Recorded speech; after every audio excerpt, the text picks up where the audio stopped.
बदलासाठी कटिबद्धता आणि संवाद, engagement and dialogue for change. माणसाला लागलेल्या सवयींवर त्याचे परिणाम अवलंबून असतात. कित्येक सवयी ह्या केवळ परंपरागत चालू आहेत म्हणून आपण जशाच्या तशा पाळतो. त्या सवयींमुळे नकळतपणे काय परिणाम होतो याकडे कोणीच लक्ष देत नाही आणि मग त्याचे परिणाम सर्वांना भोगावे लागतात. मात्र वारंवार संवाद साधून आणि प्रत्यक्ष कृती करून सवयी बदलल्या जाऊ शकतात. वर्तवणुकीत बदल घडवून आणणारी नागपूर जिल्ह्यातील घुक्षी गावाची ही यशोगाथा. घुक्षी हे 78 कुटुंबांचं 357 लोकसंख्येचं एक आदिवासी बहुल गाव. प्रामुख्यानं शेती आणि पशुपालन हाच इथला व्यवसाय आहे. त्यासाठी पारंपरिक पाण्याचे स्रोत वापरले जात होते.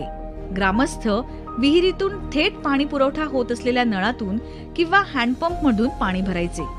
पाण्याच्या गुणवत्तेच्या चाचण्यांमधून असे दिसून आले की या पाण्यात फ्लोराईड जास्त आहे आणि पर्याय म्हणूनही हा स्रोत सुरक्षित नाही.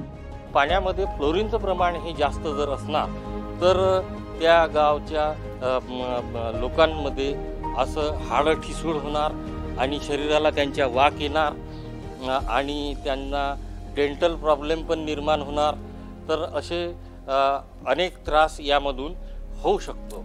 तर डिफ्लोरिनेशन युनिट जर आपण त्या ठिकाणी जर बसवू शकलो तर त्या लोकांचं आरोग्य निश्चितच आपण सुधारू शकणार. लोक एकत्र येण्यास तयार होते, परंतु समस्या सोडविण्यासाठी ते काय करू शकतात याची त्यांना कल्पना नव्हती. घरासाठी पाणी सुरक्षित ठेवण्याची जबाबदारी महिलांवर होती. मात्र महिला पाणी भरण्यासाठीचा वेळ वाचावा म्हणून पाण्याची गुणवत्ता कमी असूनही घराजवळच्या नळातून किंवा हँडपंप मधून पाणी भरायच्या. उमरीपाली या ग्रामपंचायतीमध्ये पाणी होतं, पण पाण्याची गुणवत्ता चांगली नव्हती. त्यामुळे जलस्वराज्य टप्पा 2 पाणी गुणवत्ता बाधित या योजनेत आमच्या ग्रामपंचायतीची निवड झाली. महिलांना एकत्र आणणे सोपे असले तरी त्यांना त्यांच्या गावामधील पाणी फ्लोराईड युक्त आहे, त्यानं त्यांच्या आरोग्यावर विपरीत परिणाम होतात याची खात्री करून देणं पाहिजे तेवढं सोपं नव्हतं. जलस्वराज्य टप्पा 2 अंतर्गत नागपूर जिल्ह्यात कार्यरत त्रयस्थ संस्थेद्वारे प्रयत्न करण्यात आले. त्यासाठी उपसमिती कार्यान्वित करणे, अधिकाधिक महिलांचा समावेश करणे, स्थानिक युवकांना नियोजित तंत्रज्ञानाविषयी ओळख करून देणे आणि पिण्याचे पाणी मिळवण्याच्या नवीन मार्गांबद्दलची माहिती देऊन त्यांची खात्री करण्यात आली. घुक्षी या गावात आधी फ्लोराईडयुक्त पाण्याचा सप्लाय होत होता. त्या कारण लोकांना जे काही त्रास होत होते त्याच्या निवारण म्हणून आपण इथे फ्लोराईड रिमूव्हल संयंत्र बसवले गेले. त्यामध्ये आपण सर्वात आधी ते पाणी जे आहे ते सँड वेसलमधनं पास करतो. सँड जो बेड आहे त्यामधनं पाणी पास केल्यामुळे जे पण सॉलिड पार्टिकल्स आहे पाण्यामध्ये ते तिथे अडकून जातात. त्यानंतर पाणी पास होते आपल्या रेझिन वेसलमधनं, जिथनं फ्लोराईडयुक्त जे पाणी आहे त्यामधलं जे फ्लोराईड आहे तिथे अरेस्ट होऊन जातं आणि पाणी समोर वाढते. त्यानंतर जे पाणी आहे ते आपलं ॲक्टिवेटेड कार्बन वेसलमध्ये जातं, जिथे पाण्याची पॉलिशिंग होतं. म्हणजे जे पाणी जे आपलं केमिकल रिएक्शन झाल्यामुळे जे काही त्रुटी असेल पाण्यामध्ये ते तिथे निवारण होते आणि मग पाणी आपलं स्टोरेज टँकमध्ये जाते. इथे आपले 10,000 लिटरचे वॉटर टँक आहे, तिथे पाणी ते स्टोअर होते.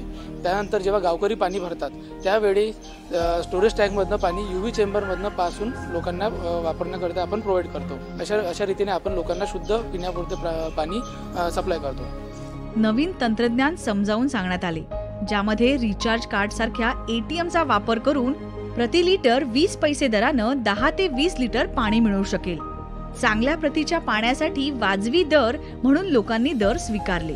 फ्लोराईडयुक्त पाणी आरोग्यास हानिकारक आहे. शुद्ध व सुरक्षित पाणी मिळणे आता आमची गरज आहे. आता आमच्या जुन्या सवयी बदलणे गरजेचे आहे. प्लांटचे संचालन गावातील तरुणांकडूनच करून घेतले गेले, याचीही त्यांनी प्रशंसा केली. पाण्याची गुणवत्ता सुधारणारी योजना तयार करण्याच्या प्रक्रियेत मोठ्या प्रमाणात ग्रामस्थांकडे मालकी आली. लोकांना वाटले की ही सुविधा तसेच त्यात प्रवेश करण्याची कार्यपद्धती त्यांच्या संमतीनं, त्यांच्या हितानं विकसित केली गेली आहे, म्हणूनच ती त्यांच्या मालकीची आहे.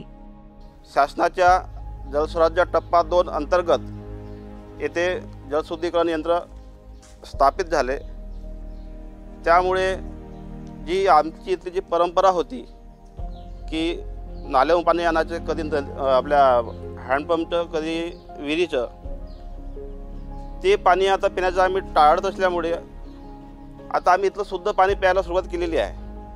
जलशुद्धीकरण यंत्राच्या स्वामित्वाची भावना, याशिवाय त्याचा कार्यक्षम वापर आणि दीर्घकालीन देखभालीची जबाबदारी देखील ग्रामस्थांचीच आहे. पाण्याच्या उपलब्धतेबरोबरच पाण्याची गुणवत्ता कायम राखणं आवश्यक आहे.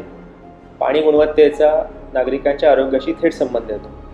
त्यामुळे घुक्षीसारख्या छोट्या लोकसंख्येच्या गावात देखील नागरिकांनी याविषयी सजग असलं पाहिजे. तेथे जे जलशुद्धीकरण यंत्र बसवले आहे त्यामुळे नागरिकांच्या आरोग्यावर जे चांगले परिणाम आहेत ते आता दिसू लागले. जलशुद्धीकरण यंत्रातून आता निशुल्क, शुद्ध व सुरक्षित पाणी मिळायला लागल्यामुळं ग्रामस्थांच्या प्रयत्नांना यश आलं आहे. विशेष करून महिलांना त्याचा आनंद जास्ती झालेला आहे.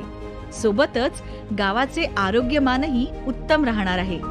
पारशिवनी पंचायत समिती अंतर्गत घुक्षी या गावामध्ये फ्लोराईडचे प्रमाण जास्त असल्यामुळे तिथल्या स्थानिक लोकांच्या आरोग्यावर अत्यंत वाईट परिणाम येत होता आणि त्या कारणामुळे आपण तिथे जलशुद्धीकरण यंत्र लावण्यात आलेलं आहे आणि त्यामुळे तेथील लोकांचे आरोग्य हे खूप चांगल्या पद्धतीने सुधारलेले आहेत. आणि जो आपण पारशिवनी तालुक्यामध्ये उपक्रम करत आहोत तो जर आपल्याला यश त्यामध्ये जर आपल्याला आलेच तर आपण संपूर्ण नागपूर जिल्हा अंतर्गत हा उपक्रम राबवण्याचा प्रयत्न करू. घुक्षी गावातील ग्रामस्थांची पाण्याची चव बदलायला वेळ लागला असला तरी त्यांच्या जीवनाची चव मात्र अबाधित राहिली आहे.